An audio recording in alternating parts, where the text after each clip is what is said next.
IAS IPS अफसरों के कंधों पर यूपी चुनाव की जिम्मेदारी। एक एनकाउंटर स्पेशलिस्ट तो दूसरा बेदाग छवि वाला अफसर। बिहार से ताल्लुक रखते हैं दोनों ही अफसर। लोकसभा चुनाव 2024 का बिगुल बज चुका है। इस बार 7 चरणों में लोकसभा चुनाव संपन्न कराया जाना है। यूपी में पहले चरण के मतदान में 19 अप्रैल को 8 सीटों पर वोटिंग होनी है। इसके लिए नामांकन की प्रक्रिया बीते बुधवार को शुरू हो गई है। बता दें कि लोकसभा सीटों के लिहाज से उत्तर प्रदेश बेहद महत्वपूर्ण प्रदेश है। यूपी में 80 लोकसभा सीटें आती हैं। इनमें लगभग 15.5 करोड़ वोटर अपने मताधिकार का प्रयोग करने वाले। इसे देखते हुए चुनाव को सकुशल संपन्न कराना एक बड़ी जिम्मेदारी है। लेकिन यह एक संयोग ही है कि यूपी के जिन 2 सर्वोच्च अधिकारियों पर यह जिम्मेदारी है वो बिहार राज्य से ताल्लुक रखते हैं। इतना ही नहीं, उनका सरनेम और बैच भी एक ही है। इनमें से एक है आईएएस दीपक कुमार और दूसरे हैं आईपीएस ऑफिसर प्रशांत कुमार।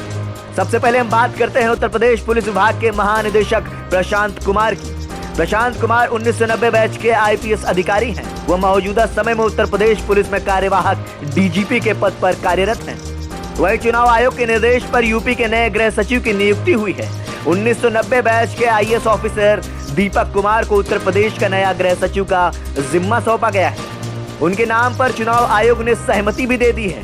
इन्हीं दोनों अधिकारियों पर यूपी में लोकसभा चुनाव सकुशल संपन्न कराने की बड़ी जिम्मेदारी है। गृह सचिव के पास कानून व्यवस्था और पुलिस विभाग की जिम्मेदारी होती है, जबकि डीजीपी पुलिस विभाग का मुखिया होता है। डीजीपी प्रशांत कुमार बिहार के हैं मूल निवासी। यूपी के कार्यवाहक डीजीपी प्रशांत कुमार साल 1990 बैच के आईपीएस अधिकारी होने के साथ साथ बिहार राज्य के मूल निवासी हैं। प्रशांत कुमार तमिलनाडु कैडर के आईपीएस अधिकारी हैं। उनकी पत्नी डिंपल वर्मा भी आईएएस अधिकारी रही हैं। उनकी पत्नी डिंपल वर्मा इस समय रेरा में सदस्य हैं। पत्नी के आधार पर ही प्रशांत कुमार ने तमिलनाडु कैडर से यूपी कैडर में ट्रांसफर करा लिया था। वो साल 1994 में यूपी कैडर आ गए थे। एनकाउंटर स्पेशलिस्ट प्रशांत कुमार ने रियल लाइफ सिंघम के रूप में अपनी पहचान बना रखी है। प्रशांत कुमार को उनकी बहादुरी और उत्कृष्ट कार्य के लिए 3 बार पुलिस मेडल मिल चुका है। बता दें कि साल 2020 और 21 में उन्हें वीरता पुरस्कार से भी सम्मानित किया जा चुका है। पटना के रहने वाले हैं गृह सचिव दीपक कुमार। वहीं बिहार के पटना जिले के रहने वाले आईएएस ऑफिसर दीपक कुमार साल 1990 बैच के आईएएस अधिकारी। उन्हें यूपी के नए अपर मुख्य सचिव गृह के पद पर नियुक्त किया गया है। दीपक कुमार को गृह विभाग की जिम्मेदारी देने के पीछे उनकी बेदाग छवि को माना जा रहा है। दीपक कुमार अपर मुख्य सचिव वित्त और माध्यमिक शिक्षा की जिम्मेदारी संभाल रहे थे। आईएएस दीपक कुमार का जन्म 1966 में पटना में हुआ था। उन्होंने इतिहास और अंतर्राष्ट्रीय विकास नीति सब्जेक्ट से एमए की पढ़ाई की थी। साल 1991 में गोरखपुर कार्यकारी मजिस्ट्रेट के पद से अपने कार्यकाल की शुरुआत करने वाले दीपक कुमार आज यूपी के गृह सचिव तक का रास्ता तय कर लिया है। बता दें कि दीपक कुमार कई जिलों में डीएम भी रह चुके हैं।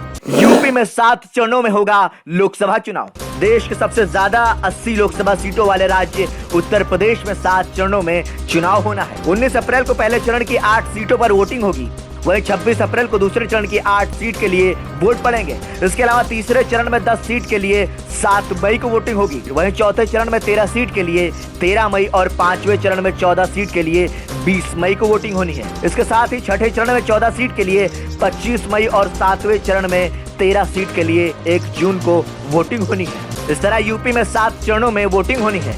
इसे सकुशल संपन्न कराने के लिए डीजीपी प्रशांत कुमार और गृह सचिव दीपक कुमार के कंधों पर बड़ी जिम्मेदारी सौंपी गई है। ब्यूरो रिपोर्ट, संदेश वाहक।